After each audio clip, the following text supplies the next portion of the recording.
Hello all learners. आज के इस लेक्चर में हम डिस्कस करेंगे about interfacial properties of suspended particles, जो कि हमारा कोर्स डिस्पर्जन यूनिट में आता है और इसको हम लोग फिजिकल फार्मास्यूटिक सब्जेक्ट में पढ़ रहे हैं। तो I am Nancy Gupta, assistant professor. So let us begin. So start करते हैं अबाउट इंटरफेशियल प्रॉपर्टीज़ क्या होती है किसी भी सस्पेंडेड पार्टिकल्स की, वो हम देखते हैं। तो अगर कोई भी सस्पेंशन है उसमें क्या होता है, आपका एक सॉलिड पार्टिकल्स होते हैं और जो दूसरे होते हैं उसमें एक लिक्विड मीडियम होता है। आप सस्पेंशन को ऑलरेडी समझ चुके हैं कि वो बाईफेजिक होता है। बाईफेजिक मतलब जिसमें दो फेज, तो उस फेज में जिसमें आपके सॉलिड पार्टिकल्स होते हैं उसको हम इंटरनल फेज कहते हैं, या फिर इसको हम लोग डिस्पर्स फेज भी कहते हैं। और जो आपका लिक्विड मीडियम होता है उसको हम कंटिन्यूअस फेज, एक्सटर्नल फेज, या फिर हम इसको डिस्पर्जन मीडियम भी कहते हैं। तो हम कहने का मतलब ये है कि जो सस्पेंशन होते हैं उसमें जो आपके सॉलिड पार्टिकल्स होते हैं यूनिफॉर्मली डिस्पर्स होते हैं इन द लिक्विड मीडियम। आगे देखते हैं इसमें क्या होता है।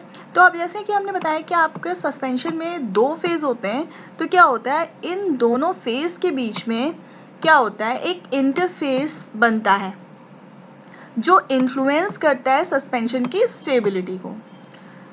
अब हम देखते हैं the communication of the particles result. अब कम्युनिकेशन क्या होता है, हम लोग सस्पेंशन लैब में बनाते हैं तो आपको पता ही है कि आप मोटार जो होता है और पेस्टल की हेल्प से सस्पेंशन प्रिपेयर करते हैं। तो इसमें होता है क्या है, आप पर्टिकुलरली जो आपका डिस्पर्स फेज या फिर इंटरनल फेज या फिर जो सॉलिड होते हैं उनको आप इस मोटार में यहाँ पे रखते हैं। उसके बाद आप क्या करते हैं, उसको ट्राइचुरेशन प्रोसेस करते हैं। उसमें क्या होता है, आपके जो सॉलिड मटेरियल्स होते हैं उनमें कम्युनिकेशन का प्रोसेस होता है, या फिर हम ये जो प्रोसेस करते हैं क्लॉकवाइज, इसको हम ट्राइचुरेशन कहते हैं। और इसमें पर्टिकुलरली होता है क्या, आपके सॉलिड मटेरियल का क्या होता है, कम्युनिकेशन। कम्युनिकेशन मतलब पर्टिकुलरली जो सॉलिड है वो आपका उसमें साइज रिडक्शन होता है। इसको साइज रिडक्शन प्रोसेस या फिर इसको कम्युनिकेशन भी कहते हैं। पार्टिकल्स का क्या होता है, कम्युनिकेशन होता है। कम्युनिकेशन होने से क्या होता है, पर्टिकुलर जो पार्टिकल्स होते हैं सॉलिड के, उनका क्या होता है, सरफेस एरिया इंक्रीज होता है अगर हम कम्युनिकेशन की प्रोसेस इस तरीके से मोटार में करते हैं। और स्टेप बाय स्टेप अगर हम सस्पेंशन इस तरह से प्रिपेयर करते हैं तो हमारा एक स्टेबल सस्पेंशन हमें फाइनल रिजल्ट में ऑब्टेन होता है।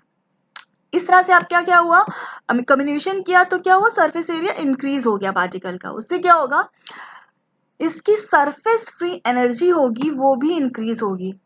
तो इस तरह से आपका जो सिस्टम हमें ऑब्टेन होगा वो क्या होगा, थर्मोडायनेमिकली अनस्टेबल। आगे देखते हैं। नाउ अब हम देखते हैं इन दिस केस, जब थर्मोडायनेमिकली अनस्टेबल हो गया आपका सिस्टम, तब क्या होता है, जो पार्टिकल्स होता है उनमें हाई एनर्जेटिक ग्रुप रिड्यूस होते हैं और सरफेस एरिया जो होता है वो भी रिड्यूस होता है और उसका सरफेस फ्री एनर्जी भी रिड्यूस होती है। उसके बाद क्या होता है, पार्टिकल में जो लिक्विड सस्पेंशन होता है, तो क्या होता है, जो लिक्विड सस्पेंशन होता है इस तरह से फ्लॉक्यूलेट हो जाता है, फ्लॉक्यूल्स ऐसे से बन जाते हैं, ठीक है, एंड फॉर्म टाइट फ्लफी एग्लोमेरेट्स। क्या होता है, फ्लफी एग्लोमेरेट्स बनते हैं, टाइटली फ्लफी एग्लोमेरेट्स बनते हैं जो हेल्ड करता है। उसमें उनके बीच में क्या होता है, उनके बीच में वीक वॉन्डरवॉल फोर्स अप्लाई होता है। जब आपके टाइट फ्लफी एग्लोमेरेट्स बनते हैं तो उनके बीच में एक तरह का फोर्स लगता है जो एक तरह का वीक वॉन्डरवॉल फोर्स होता है। बट जबकि कुछ केसेस में क्या होता है, पार्टिकल क्या होते हैं, अडहेयर हो जाते हैं बॉटम में ऐसे अडहेयर हो जाते हैं पार्टिकल, और उनके बीच में क्या होता है, स्ट्रॉन्गर फोर्स लगता है एग्रीगेट्स के बीच में। और वो एग्रीगेट्स ही क्या है, ये आपका केक फॉर्म होता है। केक मतलब सेडिमेंट बन जाता है, ठीक है। तो एग्रीगेट्स फॉर्म होता है कुछ पार्टिकल्स का कुछ केसेस में, जो स्ट्रॉन्ग फोर्स जिनमें लगता है।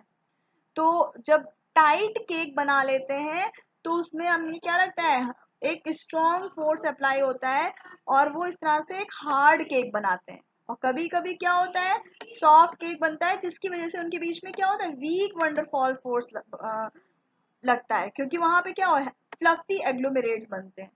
नेक्स्ट हम देखते हैं the formation of any type of agglomerates. किसी भी टाइप के जो एग्लोमेरेट्स बन रहे हैं, केक फॉर्म हो रहा है किसी भी टाइप का, वो क्या हो सकता है, आइदर फ्लोक्यूल्स और एग्रीगेट्स हो सकते हैं, is taken as measure of system tendency to reach more thermodynamically stable state.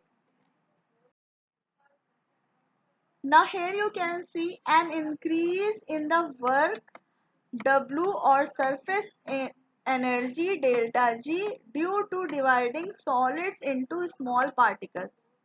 तो इस तरह से क्या होगा, आप यहाँ पे एक फॉर्मूला के बेस से आप जानेंगे, अगर हम वर्क इंक्रीज होता है W तो सरफेस फ्री एनर्जी भी क्या होती है, जो आपकी W को हम सरफेस फ्री एनर्जी भी कहते हैं, W डेल्टा जी, उसको dividing to solid into small particles और increase the total surface area delta A.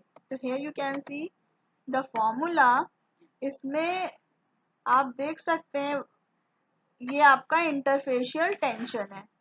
तो इसमें किस तरह की अप्रोचेस लगती हैं, किसी भी टाइप के स्टेबल सस्पेंशन जब बनता है उसमें कौन सी अप्रोचेस लगती हैं, उसमें दो तरह की अप्रोचेस लग सकती हैं। पहला, इंटरफेशियल टेंशन के बीच में रिडक्शन हो, दूसरा सरफेस एरिया के बीच में आपका डिक्रीज हो जाए। और जो रिडक्शन होता है इंटरफेशियल टेंशन, वो कब हो सकता है, जब हम उसमें एक सुटेबल सरफेस एक्टिव एजेंट या फिर सस्पेंडिंग एजेंट ऐड करते हैं, तभी सस्पेंशन के बीच में क्या होगा, इंटरफेशियल टेंशन रिड्यूस होगा या फिर उनका सरफेस एरिया डिक्रीज होगा।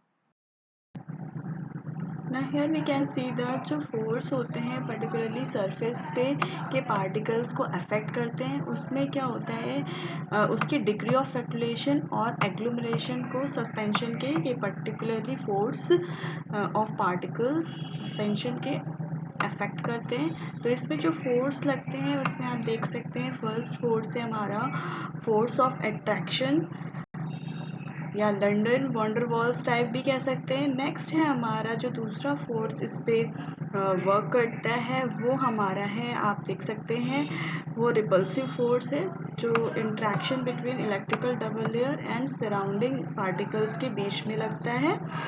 तो आप इसको देख सकते हैं। तो यहाँ पे आपको थोड़ी सी क्लैरिटी हुई बाय द थ्योरेटिकल वे। अब हम इसको ग्राफिकल रिप्रेजेंटेशन से देख सकते हैं तो उससे और क्लैरिटी होगी। तो चलिए देख लेते हैं अबाउट द ग्राफ।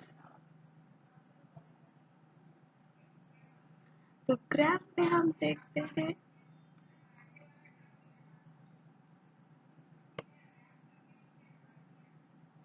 तो यहाँ पे आप देख रहे हैं कि एक पार्टिकल ये है और एक पार्टिकल ये है, और जो हमारा एनर्जी का इंटरेक्शन है उसमें हम अगर ऊपर की ओर जाते हैं तो एनर्जी का इंटरेक्शन इंक्रीज होगा, और अगर नीचे की ओर जाएंगे तो एनर्जी का इंटरेक्शन क्या होगा, डिक्रीज होगा। अगर दो पार्टिकल जो हमारे पास है इनके बीच में जो फोर्स है, अगर आपस में रिपल्सिव फोर्स है तो उस कंडीशन में क्या है, तो ये जो हमारी एनर्जी इंक्रीज होगी। अगर दो पार्टिकल उनके बीच अगर रिपल्सिव का फोर्स है तो उसमें क्या होगा, एक दूसरे को रिपल्शन होगा, तो एक दूसरे को दूर फेंकेंगे, तो हम इससे बीच हमारे पार्टिकल में क्या होगा, उसके बीच में एनर्जी क्या होगी, और इंक्रीज होती जाएगी। और अगर पार्टिकल में अट्रैक्शन फोर्स होता है तो उसमें क्या होगा, उस कंडीशन में तो पार्टिकल एक दूसरे को अट्रैक्ट करेंगे, तो उससे क्या होगा, इनके आपस में क्या होगा, रीग्रुप होगा, तो उसमें एनर्जी क्या होगी, उस कंडीशन में डिक्रीज होगी। तो ये हमारा अट्रैक्टिव का कर्व है और ये हमारा रिपल्सिव का कर्व है। और अगर हम इस रीजन की बात करते हैं तो ये हमारा एक तरह का पार्टिकल के बीच की डिस्टेंस है। तो ये 100 to 1000 एंगस्ट्रॉम पे होनी चाहिए, तो ये इस कंडीशन में ये रीजन ये हमारा है, ये रीजन ऑफ फ्लॉक्यूलेटेड स्टेट। तो और अगर हम इस रीजन की बात करते हैं तो ये हमारा है रीजन ऑफ डिफ्लॉक्यूलेटेड, और ये है उनके बीच की distance between the particles. So here I am ending today's lecture. I hope you understand. Thank you all.